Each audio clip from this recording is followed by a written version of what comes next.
Hey guys, Nice Galore here, and today we're going to be making a leather sheath for this diddy little knife here that I did a sharpening video on recently. And I wanted to make it out of some kind of scrap leather, so some offcuts. This isn't really an offcut, but I have it. And, you know, kind of some of these bits, you know, the bits that are kind of hashed together type deal. You know, so I'm not really sure what the plan is. I just wanted to use up some of these scraps so that I could throw some of it away maybe, or something like that. But the general idea I'm going for is there. So I'll have to do a little bit of designing and figure out what kind of idea I want to go with. So I've had a couple of ideas that I've just been thinking about, and I've had a couple of them, if I may demonstrate. Thinking about having one that's sort of the shape of the knife. It just follows its kind of natural curves and everything. And the tip will end up roughly where the point is on the knife as well. And then my idea was that I have sort of a, if I get myself a pencil, I'll have, there's my knife sheath. And I cut kind of that out of it. I have sort of that kind of shape on it, so that you can slot the knife in that bit there. And the idea behind that is it's kind of a friction fit type thing. So it's hard to get it in, and once it's in, and there's no need for any kind of strap to hold it in or anything. And I'll just be riveting the thing straight together, so that'll be quite easy. Or I don't know if I'm rivet all of it. I'll definitely rivet the top parts on so that they're definitely in there, and then I'll probably stitch the rest.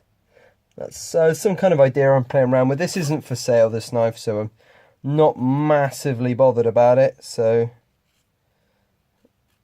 I don't know what this knife is for, actually. So yeah, just having a bit of a think like that about it, and yeah, so I'll come up with some specifics on how it's all going to work, and then we'll have a look at how we're actually going to put it together. Right, so I've come up with kind of this overall shape. If you look at that outline there, the knife will sit about there, so it kind of follows the overall curve of the knife and how it will look, whilst leaving enough room for joints and everything like that. So this shouldn't be too hard to get in and out. Once I've riveted it and everything and then sewed it, it should be a pretty tight fit, but it should be okay, I'm thinking. And if it's not, I can always make another one. So I'm going to trace this out, then we'll think about the other bit. It's basically going to be an exact copy of that, except with kind of a groove cut in it, sort of a U shape rather than the square U shape I described before on this. I think I'll go for probably a radiused one. This will just make the overall look a lot nicer, and it will probably function a lot better as well, because there's not going to be sharp edges and everything that are going to catch on things and eventually tear the knife sheath apart. So I'll just cut this out, and then afterwards we'll look at the other bit. Right, so I found another piece that would fit roughly that same design on again, which is lucky because I didn't want to have to break this, because this is my nice bit. And I've got a lot more smaller bits of leather now, which I can do nothing with. And now what you want to do is discover where you've hidden a pencil that you probably don't own. Pencil, please. There's one. Discover a pencil. Then what you're going to want to do is just trace out that same outline, because it's going to want to be almost identical, if not identical. You can fudge it a little bit, but not a hell of a lot. Then once you've got that design traced out, you're just going to cut it out again.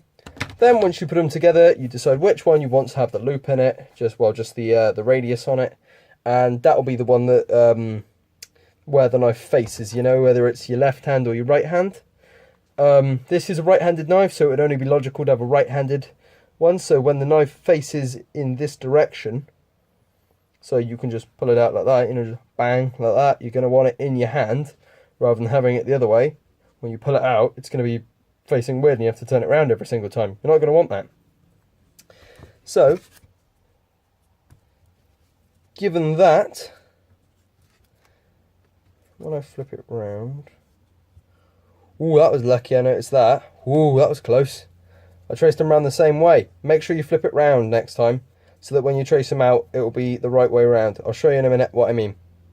And what I meant was, you don't want to, when you trace it out, you've just got to make sure that in this case, the shiny side, because this is school shoe leather, obviously. If you were using, say, just like vegetable tan leather or something, you wouldn't need to bother about this, because you can use either side, but I do believe. But because I've already got a shiny side and a flesh side, I want to keep the shiny side out, just because it preserves the overall look of the thing. So, yeah, everything fits quite nicely so far. Everything lines up how I wanted it to. Now I've got to debate which one I actually wanted to radius, because at the moment it could go either way. If it sits like that on the hip, I'm going to want to take out a radius on this one here. So I'm just going to need to decide on a radius. It shouldn't be very big, and particularly I might just use like a screwdriver or something like that to draw around and then radius it like that. Probably not a bad idea. So yeah, it'll be something quite menial like that, or you can use probably this actually you'll do. It's a WD-40 can head. You just line it up roughly in the centre. It doesn't have to be too precise, I mean, calm down. Just draw around. Then you've got your radius. Don't know how well you can see that, probably not too well. There's a line that goes from there to there. And once you've got that, you can take your knife, cut that out, then you're ready to rivet it together and do all of that good stuff. So guys, I've skipped a little bit just in kind of the progress of things. I've just chucked a couple of rivets in there and just peened them over so that they stay there. That's all that done. It fits in quite snugly. You can get it in.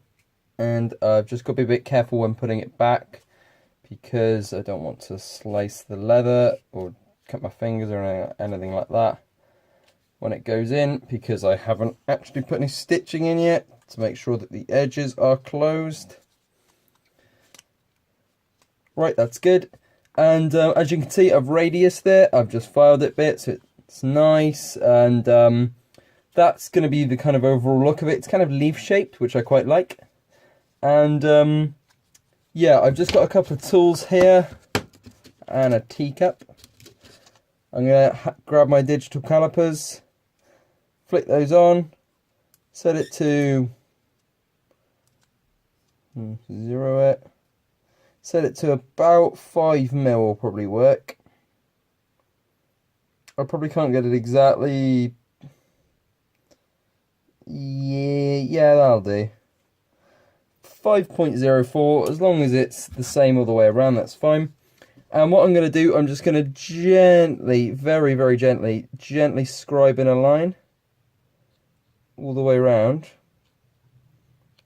And what this will do is it will allow me to know where my stitching is going to sit, because I have done some very delicate measurements and figured out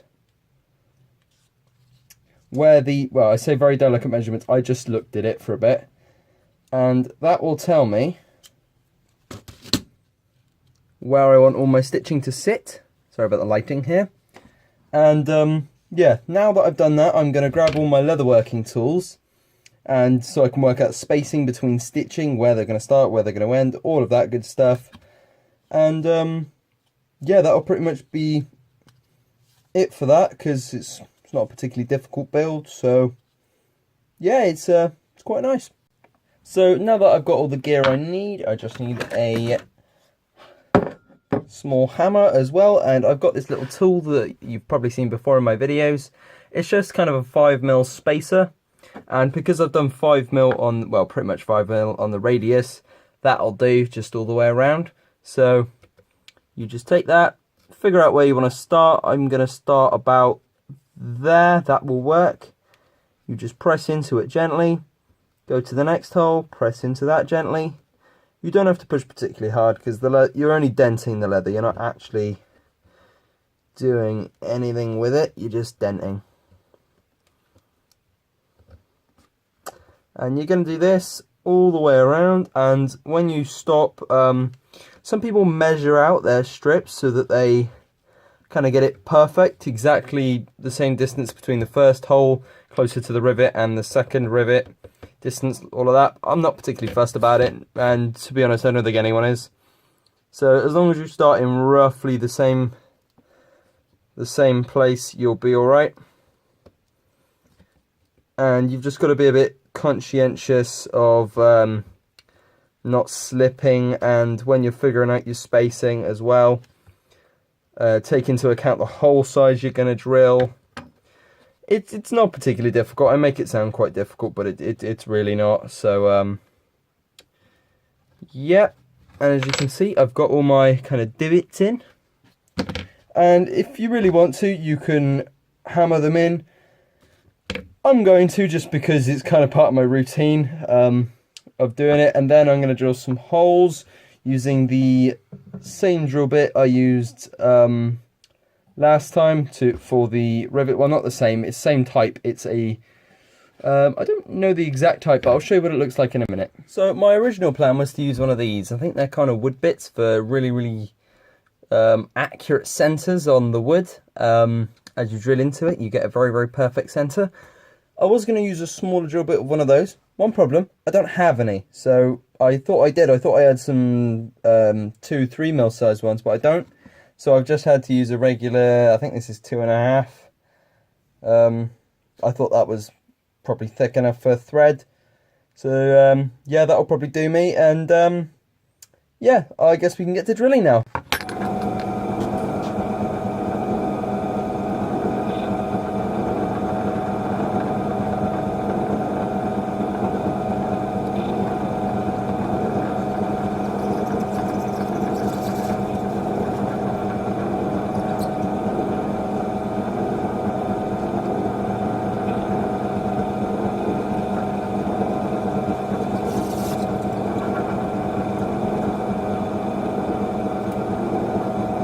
And now that we've got that done, we can begin the stitching process.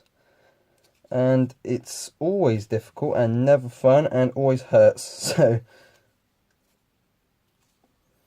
you've just got to kind of wiggle it out. Sometimes you use the vise if it is too hard, just to kind of pull it through.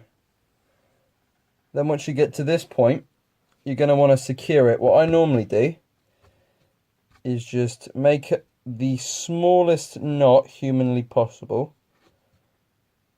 and make that knot a couple of times, just because knots have a tendency to pull through when they're rather small. And just test it, you know, does it come through? No, it doesn't come through. That's a good knot. Then you can, I don't know what kind of stitch I'm going to do actually. I could do the old go back through, then go through again, or go round, but I haven't really structured it like that, so I think I'll just go for a standard stitchy stitch. I don't really know the name for it. It's just a the stitch you expect when you say stitch, you know, it's loopy.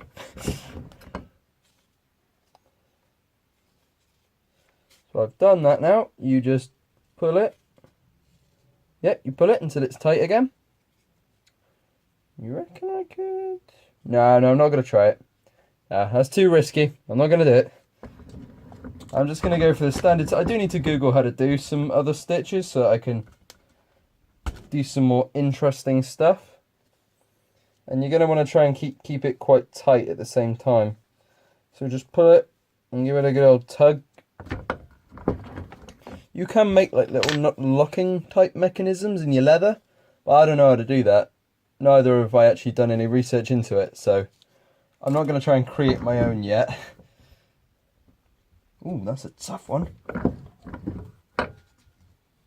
Oh, there we go. And you're going to end up with something that looks similar to this. You're going to end up with some stitches there. There's your start one that looks ugly as hell, but we can sort that out later by just cutting it off, melting the end, squashing it a little bit, but not so much that it looks smudged and you end up with a fingerprint. Not that, you just gently do it. I've learned to do it sort of gently and it turns out okay. Come back, needle. Yeah, and you'll just do that. You'll do that all the way along, and because there's a rivet in the end, instead of transitioning round, I put a rivet in instead. You're going to stop it there and then start it down the other side and continue like that. That's how you're going to structure it. You can do it any other way you want. If you feel like that's what you want to do, power to you, go ahead. But that's how I'm going to do it, and I'm just going to continue doing that, and I'll show you what it looks like at the end. Well then, that's all the stitching done. I've done a kind of saddle stitch design. Hello dog, how are you getting on? You good? Thanks for opening the door. There we go, that's a bit better. Yep, so I've got all that done. That's the stitching done, got my rivets in, got all that in. It's all good. You can slot the knife in pretty easily. It's got a little bit of retention there still to it. And I'm debating waterforming it now, just so it'll, you know, kind of retain a shape that I'd want, instead of just popping back to the same position every single time and just relying on the wear, which is not something I want to do. And this knife is insanely sharp. I'm so proud of this. So that is pretty much the overall thing. I've got a radius on one side. I've got a backing bit. You could just pop it out. Done. You can do your little cutting task type thing. Pop it back in, which is rather difficult. And done. It's not tend to... when I said where it was on your belt in terms of where it is and what side you want it on, but in actual fact, this is just like a cover you can just put in your pocket. It's so small, you can just have it around. It can just be on your desk. It's like a box cutter type thing. But that's the overall idea anyway. And I've just got to move on, quickly burnish the edges. And I made a little jig for this. I say a jig, I made a little bit for my drill. It's basically a dowel that I took some 40 and then 100 grit sandpaper to, just to remove the little kind of crenellations on it. And because when I tried it with the crenellations on, it just kind of tore up the leather and kept it rough. But when I took it off and sanded it for a bit, it was I've got this perfectly spherical thing that I can use to burnish my leather, and it's a lot easier than doing it by hand with just a wooden handled tool. So you can just put that in your drill.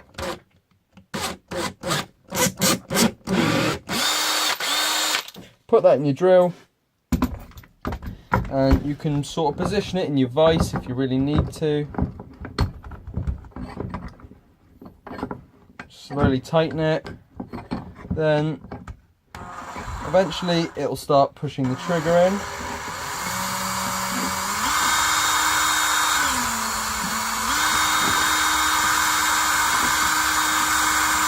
So once it's there,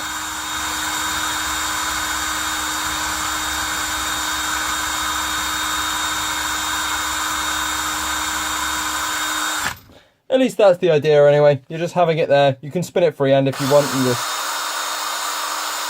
you're just going to burnish the edges. I'm going to do my little vise setup thing. I'm just going to run it up and down the edges, burnish it a bit. I'd also recommend grabbing a bit of water in your other hand and just rub it in. It just softens the leather up a bit, and it just makes it nice, to be honest. I like working with the leather wet, as it tears a lot less, I find. It's got a bit more give in it, and when it comes to burnishing, it polishes it a lot nicer. So having a bit of water on your leather never hurt anyone.